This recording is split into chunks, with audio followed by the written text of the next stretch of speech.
The film commences in 1988, within a mysterious dwelling where Catherine ventures inside. Placing an Ouija board on the dining table, she intends to contact spirits. Her friend Claire and Claire's boyfriend Thomas are present.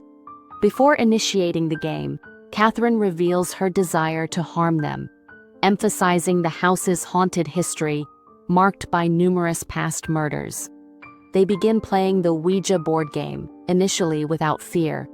However, upon placing their hands on the planchette and inquiring about other presences, they sense an entity. Suddenly, this entity seizes Catherine's hand, causing her great fear. As she raises her hand above the board, the spirit pulls Claire from behind her chair into the darkness, and she vanishes. Witnessing this, Thomas flees in terror. When Catherine rises to search for her friend, she feels a presence behind her.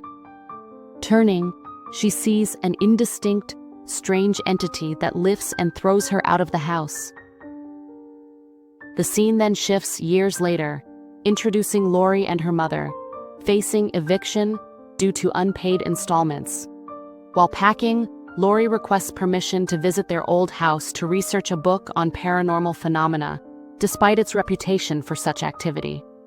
Her mother forbids it, explaining the house belongs to her cousin, with whom she has a strained relationship. Ignoring her mother's refusal, Laurie plans to go with her boyfriend Nick and 3 friends to complete her project before the deadline. Without informing her mother, Spencer inquires about the house's strangeness, and Laurie admits her limited knowledge, but confirms its forbidden status and the belief that child sacrifices occurred there. They arrive at the house, the same one from the film's beginning. Samantha, Laurie's cousin who doesn't live there but came at Laurie's request due to her knowledge of their family history, welcomes them. She shows them ancestral artifacts and reveals that their aunt was a witch, a sorceress. Samantha then shows them her room. Tina, Laurie's friend staying in the room, finds a doll with unsettling eyes on the bed. Looking into its eyes, Tina seems possessed, staring fixedly for a long time until her friend calls her, breaking the trance. Laurie explores the house and discovers an Ouija board in the basement. As she examines it, she hears footsteps. It is Tina, who comes to talk to her. Laurie had placed the board there before Tina arrived. Spencer then calls for Laurie, so she and Tina leave the basement, and Laurie closes the door. At dinner, Samantha informs them that no one is allowed to stay in the house, and that their presence is illegal. Spencer asks about the child sacrifice stories. Samantha recounts that her aunt and her sisters were benevolent witches, who lived and practiced holy rituals together, channeling their powers into stones, which they also used to heal. Initially, witch covens included a male witch, but his arrival brought problems. Unbeknownst to Samantha's aunt, this male witch practiced black magic and soon controlled the minds of the women. He sought to become a powerful demon, worshipping demons and offering sacrifices. His evil witches would find families, mercilessly kill the parents, and offer the children to the devil. This story frightens everyone except Laurie, who suggests playing the Ouija board and goes to the basement to retrieve it. Surprisingly, the board is gone. Suspecting Tina or Spencer, she asks them, but they deny any knowledge. Nick then calls Laurie's attention to the dining table, where the Ouija board has mysteriously reappeared. A knock on the door reveals an old man, the caretaker, according to Samantha. The caretaker enters, scolding Samantha for bringing people to the dangerous house where no one is allowed. His gaze falls upon Laurie, and he reacts with fear, as if seeing a ghost. Deciding to leave, he urges them to depart immediately, but they disregard his warnings. After he leaves, they begin playing the Ouija board game.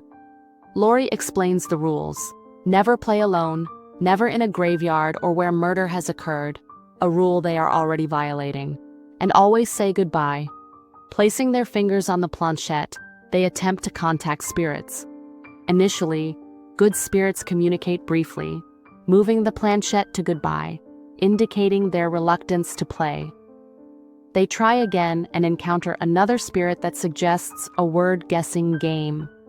They enjoy this until they grow tired and get up without saying goodbye, breaking the third rule. Meanwhile, Laurie's mother receives a call. Hearing the voice, she exclaims, "Thomas," revealing that the caretaker is Thomas from years ago, and Laurie's mother is Catherine. Thomas informs Catherine that Laurie is in the same house with friends, terrifying her.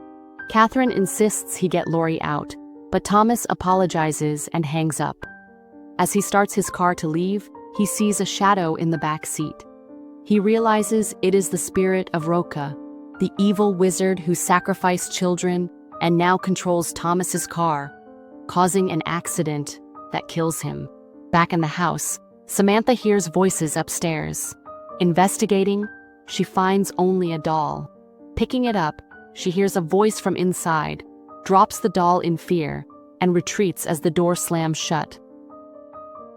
Tina's body contorts into an Ouija board, and her friends decide to play on her, using a nearby stone as a planchette. Suddenly, something goes wrong. Instead of answering, the spirit moves the stone into Tina's mouth and down her throat. Tina screams in pain.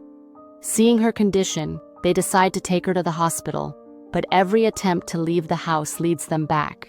Laurie, worried, declares they must finish the Ouija board to end this. They begin burning the board when Thomas, the injured caretaker, appears, warning them they will all die. He has come here. More terrified, they try to leave, but their car tires are flat. They attempt to flee on foot, but Tina's severe stomach pain forces them back to the house, where they eventually fall asleep. Nikki awakens to a strange noise and finds Tina missing. Upstairs, he sees Tina repeatedly hitting her head against the wall in a bizarre state. As he tries to restrain her, he is terrified by her white eyes. He calls Laurie and Spencer. As Tina approaches them, she collapses. The two girls catch her.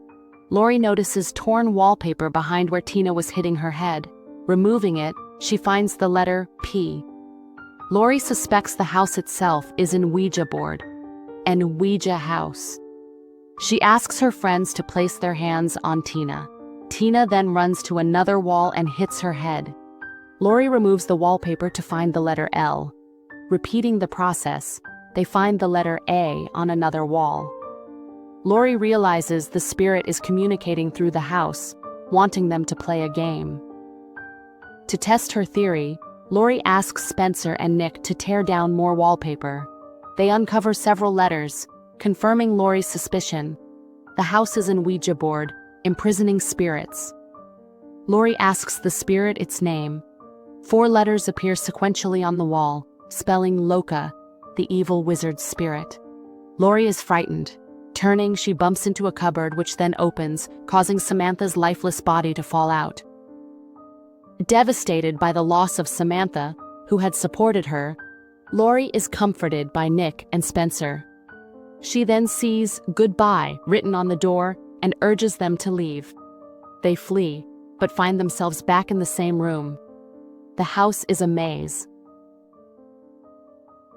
They discover a book about Roca, learning of his evil deeds in the nearby forest, which imbued the trees used to build the house with dark energy. Roca's power grew until good witches plotted to stop him. They infiltrated his coven, stole his power-containing stone, and fed it to him. The stone absorbed Roca's negative energy, killing him and imprisoning his spirit in the basement. To further confine him, the witches transformed the house into a haunted place. Laurie recalls a childhood story her mother told her, the same events from the film's beginning. She now understands that the story involved Thomas and her mother. Realizing they must play the game to escape, they restrain Tina and begin a word-guessing game with the spirit through her. Tina points to letters, but Nick's first guess is wrong. The spirit pulls him into another room and kills him. Terrified but resolute, Laurie has another idea. Knowing the spirit's name is Roca, She tells Spencer that hiding the letters of his name within the house will weaken his power. They quickly tape over the letters of Roca they found on the walls, and they feel a moment of relief. However, Spencer is suddenly pulled away from behind.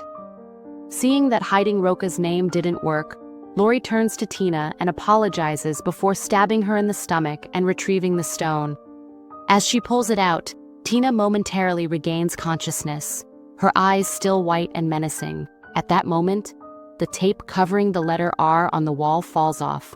Before Tina can attack Lori, Spencer shoots Tina, but the bullets have no effect. Tina rises to attack Spencer. Lori quickly recovers the letter R, weakening the spirit again. With Roca re-imprisoned, Tina collapses and dies. Only Lori and Spencer survive. Lori visits Nick and Tina's graves. Spencer joins her, having become a supportive friend after the ordeal. He has also helped Lori financially, enabling her to reclaim her house. Back home, Lori sees stones on the floor and is startled. She then hears a noise from her mother's room. Opening the door, she finds a letter behind the wall. Realizing another spirit has arrived to play a game, possibly Roca. Before she can comprehend, her mother becomes possessed. The film ends with unresolved mysteries and questions about what will happen next.